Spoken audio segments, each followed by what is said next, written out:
반갑습니다. 역사 2.0입니다. 자, 이번 7번 학습지에서는 조공 그리고 책봉이라고 하는 외교 관계에 대해서 함께 공부해 보도록 하겠습니다. 조공과 책봉은 전근대 동아시아의 국제관계에서 나타나는 특징이라고 되어 있습니다. 우리는 동아시아사를 배우면서 수많은 나라들 사이에 맺어지는 외교관계를 함께 공부해 볼 예정입니다. 이 수많은 외교관계들 중에서 가장 큰 근간, 뿌리를 이루고 있는 것이 바로 조공, 그리고 책봉이라고 하는 형식인데요. 과연 그러면 조공은 무엇이고 책봉은 무엇이냐? 조공, 배워서 바치다. 제후가 군주에게 정기적으로 공물을 바치는 것. 책봉, 세우고 봉하다. 자, 조공을 받은 군주가 제후에게 관직을 주면서 통치의 정당성을 인정하는 것이라고 되어 있군요.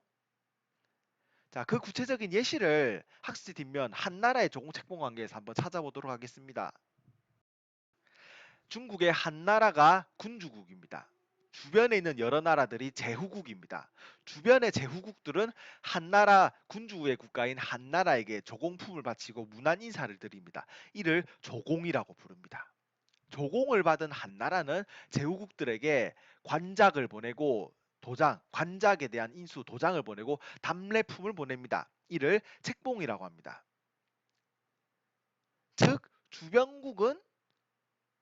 주변의 제후국은 군주국에게 조공을 바치는 행위를 하게 되고 우리 제후국은 너희 군주국을 더 높은 상위의 국가로 인정한다 라고 행위를 하는 것입니다. 이에 대해서 군주국은 제후국에게 알았어 나를 상위의 군주국으로 인정해 주니까 너희 제후국들에게 그 일대를 다스리는 것을 허락해 주겠다 라고 하면서 통치의 지배권을 인정해 주고 조공품을 받았으니까 답례로 또 물건을 선물로 보내는 행위 이것을 책봉이라고 합니다. 이 조공과 책봉이라고 하는 행위는 동아시아의 외교관계에 있어서 끊임없이 반복적으로 나타나는데요. 자, 그 구체적인 모습을 시대의 흐름에 따라서 한번 살펴보도록 하겠습니다. 2. 동아시아 외교의 전개 모습입니다. 자, 우리는 3번 학습지에서 한나라에 대해서 공부했습니다. 한나라 전한과 후한을 통틀어서 한이라고도 합니다. 한나라의 외교 모습을 우선 살펴볼 텐데요. 한 고조 시절에는 흉노와의 전쟁에서 패배하고 공주를 씹어내고 물자를 바치는 굴욕적인 조건으로 화친을 맺었다라고 하는 내용을 3번과 4번에서 공부했습니다. 평성의 치욕이라고 했었죠. 하지만 한 무제 이후 중국의 한나라가 강한 나라로 성장하면서 주변 국가들과 조공 그리고 책봉 관계를 맺습니다. 이 조공과 책봉 관계를 맺으면서 중국 한나라는 스스로를 군주의 국가, 주변의 나라를 제후의 국가로서 규정 지으려고 한 것인데요. 군주 그리고 제후의 관계가 최초로 등장한 것은 사실 주나라의 봉건제입니다. 주나라의 봉건제 우리가 3번 학습지에서 이미 공부를 했습니다. 중앙에 주나라 왕이 있고 지방에 제후를 파견했다. 혈령관계로 맺어 있었죠. 그리고 제후를 통해서 지방에 대한 통치를 했다. 주나라 봉건제입니다. 이 주나라의 봉건제를 중국 한나라는 한무제 이후에 자기 한나라와 주변국과의 관계에 적용시키려고 한 것이었습니다. 자, 이 한무제 이후 적용된 조공과 책봉 관계는 이후 청나라가 멸망할 때까지 오랜 기간 약 2000년에 가까운 세월 동안 동아시아 외교를 구성하는 모습이 나타나게 됩니다. 한나라는 스스로의 권위를 세우는 이득을 취합니다.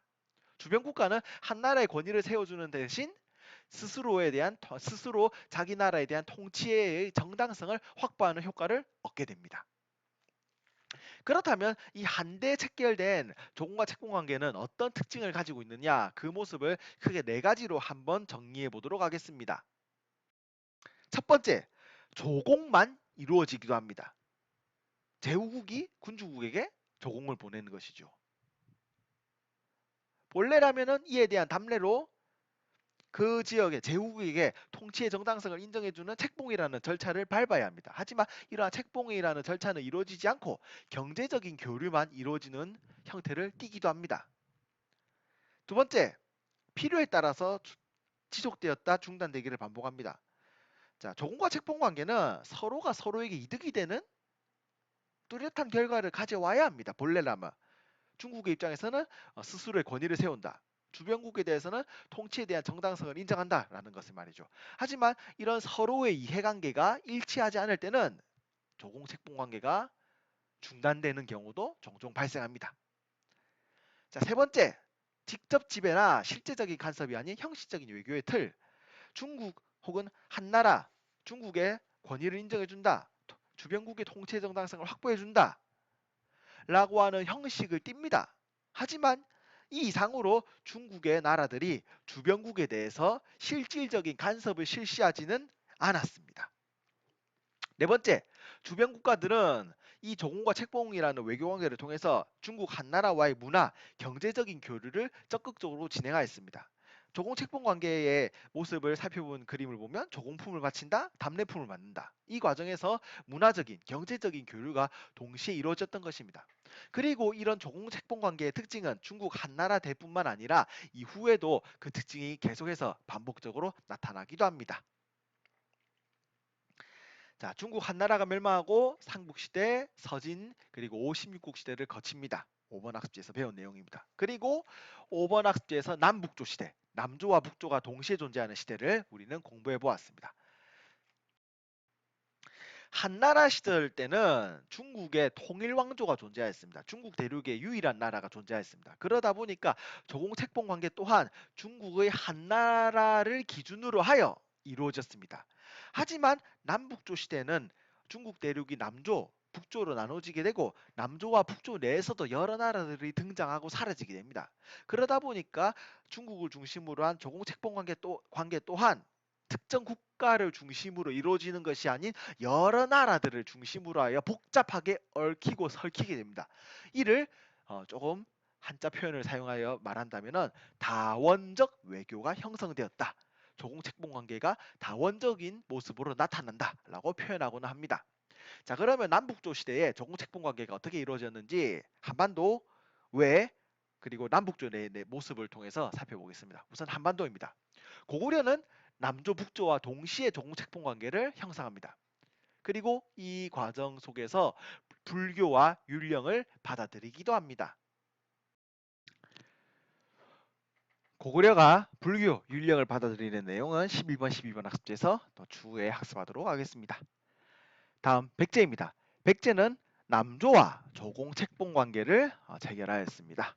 이를 통해서 불교, 유학, 건축기술 등을 적극적으로 받아들이기도 하였습니다.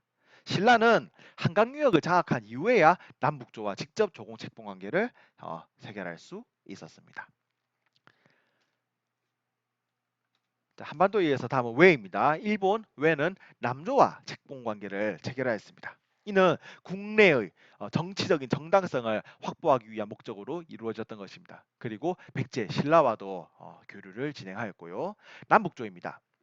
남북조는 남북조 서로 간의 사절단을 교환하였습니다. 그리고 남북조의 여러 나라들은 주변 국가들과 조공책봉 관계를 각각 체결하고는 하였습니다. 위진남북조 시대를 거쳐서 수나라가 중국 대륙을 통일합니다. 그리고 618년부터 중국의 당나라가 등장하게 됩니다. 자, 당나라 시절의 국제 외교는 크게 두 가지로 요약할 수 있겠습니다. 첫 번째, 주변 국가들에 대해서 군사 활동을 전개하였다. 두 번째, 자국 중심의 조공책봉 관계를 요구하였다라고 말이지요. 당이 이렇게 주변국에 대해서 군사활동을 전개하고 자국 중심의 조공책봉 관계를 요구했을 당시에 동아시아 국제적인 외교 관계의 모습을 우리는 이미 지난 6번 학습지에서 공부했습니다. 십자외교 말이죠. 신라의 경우는 당과 조공책봉 관계를 체결합니다. 하지만 고구려는 당의 요구를 거부하고 결국 당은 고구려에 대해서 전쟁을 일으키기도 하죠. 여러분이 한국사 수업 시간에 공부했던 고구려 당 전쟁, 그 과정에서 안시성 전투 등이 바로 그것입니다. 그렇다면 당 시절, 당나라 시절 국제 외교 모습이 어떻게 진행되었는지 각 지역별로 한번 살펴보겠습니다. 첫 번째, 돌골, 위구르, 토번 등의 유목민족과의 관계입니다. 이들은 자신들의 경제적인 이익에 따라서 당과 책봉 조공 관계를 체결하기도 하였습니다. 하지만 당과 맺은 책봉 조공 관계가 자신들의 이익에 도움이 되지 않는다라고 판단될 때는 당나라를 군사적으로 공격하기도 하였습니다.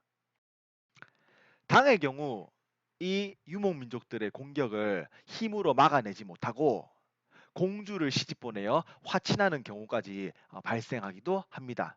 이때 당을 포함한 중국의 여러 나라들이 유목민족에게 시집 보냈던 공주를 화번공주라고 부릅니다.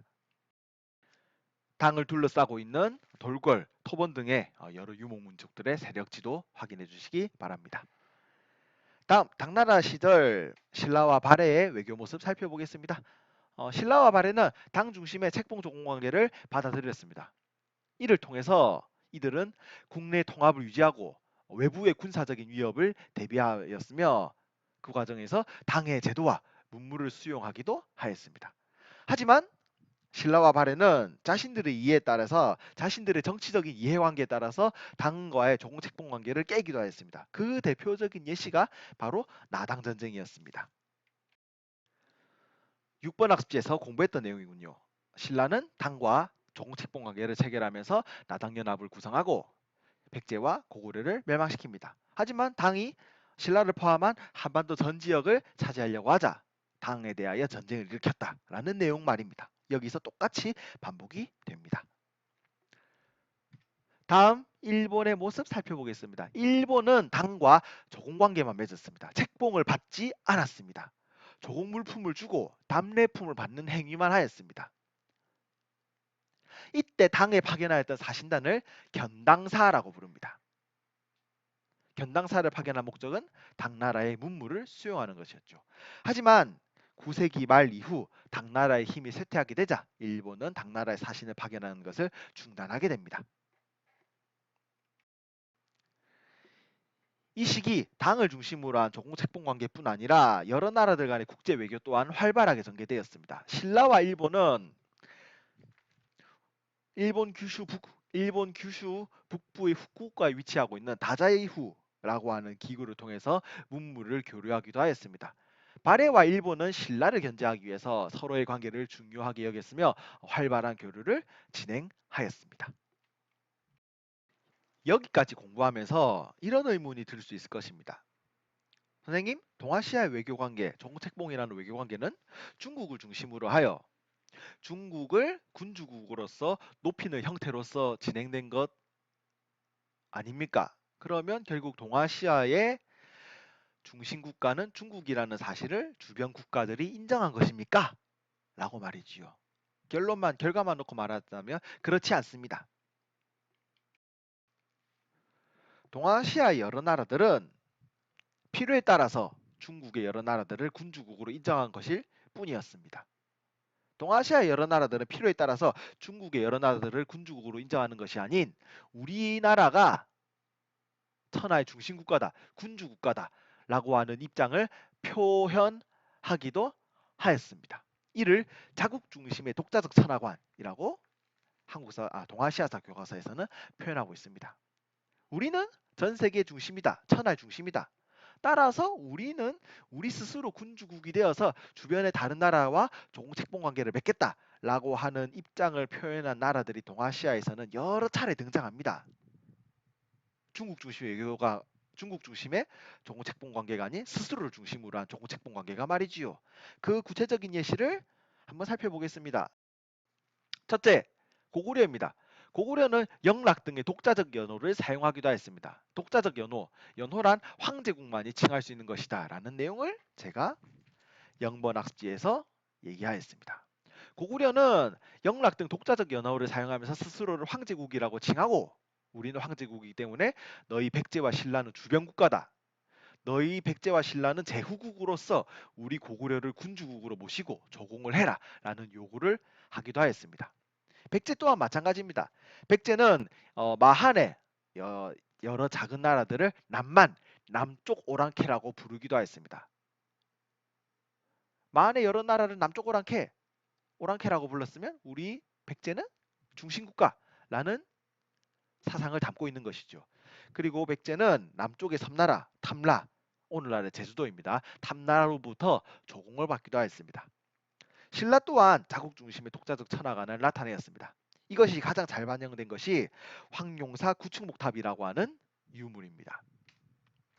삼국유사에 기록된 황룡사 구충목탑 조성설화에는 다음과 같은 기록이 남아 있습니다.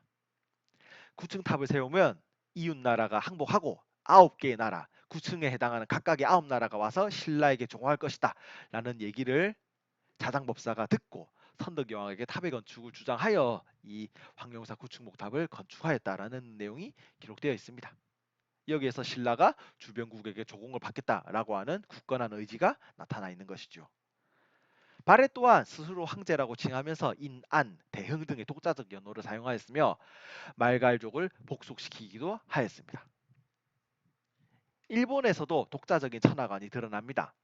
일본이 중국의 수나라에 보낸 국서에는 다음과 같은 글귀가 있습니다. 해 뜨는 곳의 천자가 해 지는 곳의 천자에게 글을 보내노라. 천자란 하늘의 아들이죠. 해 뜨는 곳 동쪽입니다. 동쪽의 천자가 천자란 말은 황제와 같은 뜻을 표하기도 합니다. 해 뜨는 곳의 황제, 일본의 천황을 말하는 것입니다. 동쪽. 해 지는 곳의 천자, 서쪽에 있는 중국 수나라의 황제에게 글을 보낸다. 라고 말이지요. 일본은 독자적 연호를 여러 차례 사용하였으며 신라 발해를 조공국으로 간주하였다가 외교 마찰이 발생하게 되고 그 결과 8세기 말 신라와의 교류를 중단하기도 하였습니다.